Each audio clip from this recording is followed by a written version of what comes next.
Hello friends, അസ്സലാമലൈക്കും. നമ്മുടെ വീട് നോക്കാം കേട്ടോ. ഹോം ടൂർ കേട്ടോ. വീട് നോക്കാം. ഇതാണ് നമ്മുടെ ഉള്ള്. ഇതവിടെ ടി വി വെച്ചിട്ടുണ്ട്. പിന്നെ ഇതവിടെയാണ് ജനലിൻ്റെ സ്ലാപ്പ് ഉണ്ട്. ഇവിടെ വന്നിട്ട് അഫ്സൽ മോന് കളിക്കാനുള്ള സാധനങ്ങളും പിന്നെ എന്താണ് പിന്നെ ചെറിയൊരു അക്വേറിയം ഉണ്ട് ഇവിടെ. പിന്നെ നമ്മുടെ കഴിക്കാനുള്ള ടേബിളൊക്കെ ഇവിടെയാണ് സെറ്റ് ചെയ്ത് ഇട്ടിരിക്കുന്നത്. ഇത് ഞങ്ങൾ ഇരിക്കുന്നത് വാടക വീടാണ് കേട്ടോ. കയറി പോകുമ്പോൾ ഇങ്ങനെ രണ്ട് ഇതുണ്ട്. ഇത് അടുക്കള. അത് നമുക്ക് ലാസ്റ്റ് നോക്കാം അല്ലേ.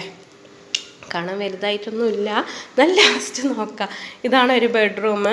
ഇതവിടെ ബെഡ് ഇട്ടിട്ടുണ്ട്. പിന്നെയും ഇതവിടെയും കുറച്ച് സാധനങ്ങളൊക്കെ വെച്ചിട്ടുണ്ട്. കണ്ടോ, സാധനങ്ങൾ വെച്ചിട്ടുണ്ട്. അതവിടെ നമ്മുടെ അൽമാര ഉണ്ട്. അൽമാര എനിക്ക് കല്യാണത്തിൽ തന്ന അൽമാരയാണ് കേട്ടോ. അത് കാരണമാണ് പഴയ അൽമാര. അൽമാരയും കുറച്ച് നമ്മൾ വിരുന്ന് പോണമാർ അൽമാരയും വിരുന്ന് പോകുമല്ലോ. വീട് മാറുമ്പോൾ അത് നമുക്കൊപ്പം വരണമല്ലോ. അപ്പോൾ ഇതവിടെ വാഷിംഗ് മെഷീൻ ഉണ്ട്. വാഷിംഗ് മെഷീൻ ഇവിടെയാണ് കേട്ടോ വെച്ചിരിക്കണത്. പിന്നെന്താണ്, എന്താ ഇനിയൊരു റൂം. ഇവിടെ ചെയറുകളൊക്കെ ഇവിടെ കൊണ്ട് അടുക്കി വെച്ചിട്ടുണ്ട്. ഫ്രണ്ടിലാകുമ്പോൾ നടക്കാനൊരു ബുദ്ധിമുട്ടാകും കാരണം ഇവിടെ വെക്കും ചെയറുകളൊക്കെ. പിന്നെ നമ്മുടെ മെഷീൻ ഇവിടെയാണ് കേട്ടോ ഇരിക്കണത്. ഞാൻ ഇവിടെ ഇരുന്നാൽ തയ്ക്കണത്. അതാകുമ്പോൾ നല്ല വെളിച്ചം കിട്ടും, നല്ല സുഖമാണ് ഇവിടെ ഇരിക്കാൻ. ഇത് പീസൊക്കെ കട്ട് ചെയ്ത് വെച്ചിട്ടുണ്ട്. എലാസ്റ്റിക് മോഡലാണ്, തെച്ചിട്ടില്ല. ഓണം കഴിഞ്ഞപ്പോൾ സീസൺ കമ്മിയായി. പിന്നെ എനിക്ക് പനിയൊക്കെ ആയ കാരണം ഇപ്പോൾ 2-3 ദിവസം മെഷീനിലേ ഇരിക്കണില്ല. എന്താ കുട്ടികളുടെ പഠിത്തത്തിന് ബുക്കും കുട്ടികളുടെ ബാഗും ഇവിടെ നമുക്ക് കിടക്കാനുള്ള പായി തലകണയൊക്കെ മറച്ച് വെച്ചിരിക്കുകയാണ് കേട്ടോ. അതിൻ്റെ സെറ്റപ്പൊക്കെയാണ് ഇവിടെ വെച്ചിരിക്കുന്നത്. കുറേ നമ്മുടെ സബ്സ്ക്രൈബറൊക്കെ കേൾക്കുന്നുണ്ട്, നിങ്ങൾ സ്വന്തം വീടാണോ അല്ലെ വാടക പെരയാണോ. നമ്മളത് വാടകയ്ക്കാണ് കേട്ടോ ഇരിക്കണത്. ഇവിടെ വന്നിട്ട് ഇപ്പോൾ കുറച്ചേ ആയിട്ടുള്ളൂ ഈ ഫ്ലാറ്റിൽ വന്നിട്ട്. നമുക്ക് സ്വന്തം പെരയും സ്വന്തം ഭൂമിയും ഒന്നും ഇല്ല, വാടകയ്ക്കാണ് ഇരിക്കുന്നത്. പഠിച്ചവൻ നമുക്ക് സ്വന്തമായിട്ട് ഒരു പെര വെക്കാൻ പഠിച്ചവൻ മനസ്സ് വെക്കണം. നമ്മൾ അതേപോലെ ദുആ ചെയ്യുന്നുണ്ട്. പക്ഷെ എത്രയും വേഗം വീടില്ലാത്തവർക്കൊക്കെ വീട് ആകട്ടെ അല്ലേ. ഞാനിതവിടെ ഞമ്മളുടെ ഡപ്പകളൊക്കെ അവിടെ ഇങ്ങനെ അടുക്കി വെച്ചിട്ടുണ്ട്. ഇത് വീഡിയോസിന് വേണ്ടി വെച്ചതൊന്നുമല്ല കേട്ടോ. ഞാൻ മാക്സിമം ഇങ്ങനെയൊക്കെ വെക്കാൻ നോക്കും. അതിൻ്റെ ഒരു ഭംഗിയും പിന്നെ നമുക്ക് വാടകയ്ക്ക് ഇരിക്കുകയാണ് പറഞ്ഞിട്ട് നമ്മൾ വൃത്തിയോടായിട്ട് വീടൊന്നും ഇടാൻ പറ്റില്ലല്ലോ. നമ്മൾ പോണ വീട് നമ്മൾ ഇരിക്കണ വരയ്ക്കും അത് നമ്മുടെ സ്വന്തം വീടായിട്ട് നമ്മളെ കരുതുക. അങ്ങനെ കരുതിയാൽ തന്നെ നമുക്ക് എവിടെ പോയാലും നമുക്ക് നല്ലൊരു വീടും കിട്ടും. പിന്നെ വീട് നമ്മൾ വൃത്തിയായി വെച്ചാൽ മാത്രമേ നമുക്ക് അതിനുള്ള ബർക്കത്ത് ആ വീട്ടിൽ വരുള്ളൂ അല്ലേ.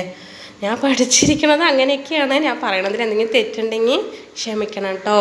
പിന്നെ ഇന്നലത്തെ വീഡിയോസിന് നമുക്ക് കുറേ സബ്സ്ക്രൈബ് നമുക്ക് കമൻറ്റൊക്കെ അയച്ചിട്ടുണ്ടായിരുന്നു.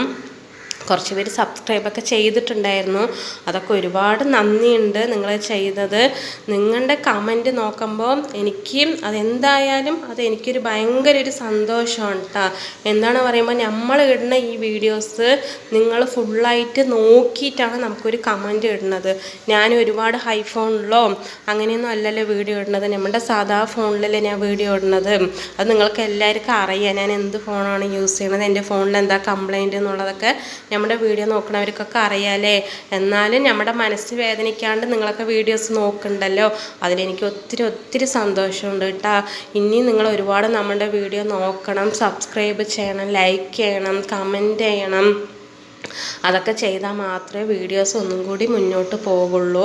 പിന്നെ നമ്മുടെ പിന്നെ ഇതിൽ വന്ന് പരസ്യം വരുന്നുണ്ട് കേട്ടോ. ചില വീഡിയോസിൽ വരുന്നുണ്ട് അങ്ങനെ പരസ്യം വന്നാൽ അത് സ്കിപ്പ് ചെയ്യണ്ട, മാക്സിമം സ്കിപ്പ് ചെയ്യാണ്ട് നോക്കി. എന്താണ് അത് സ്കിപ്പ് ചെയ്താൽ എനിക്ക് വ്യൂസ് കമ്മിയാകും. അതെല്ലാവർക്കും വരുന്നുണ്ടോ എന്നുള്ളത് എനിക്കറിയില്ല. അപ്പം ഇങ്ങനെ വരുന്നവരാണ് വെച്ചാൽ സ്കിപ്പ് ചെയ്യണ്ട കേട്ടോ. പിന്നെ നമ്മുടെ വീഡിയോ ഇഷ്ടപ്പെട്ടാൽ ലൈക്ക് ചെയ്യുക, ഷെയർ ചെയ്യുക, സബ്സ്ക്രൈബ് ചെയ്യുക. മാക്സിമം നിങ്ങൾ സപ്പോർട്ട് ചെയ്യണം. നിങ്ങളുടെ സപ്പോർട്ട് ഇരുന്നാൽ മാത്രമേ എനിക്ക് ഇൻഷാ അല്ലാഹ് ഇനിയും ഒരുപാട് മുന്നോട്ട് പോകാൻ പറ്റുള്ളൂ. അസ്സലാമു അലൈക്കും.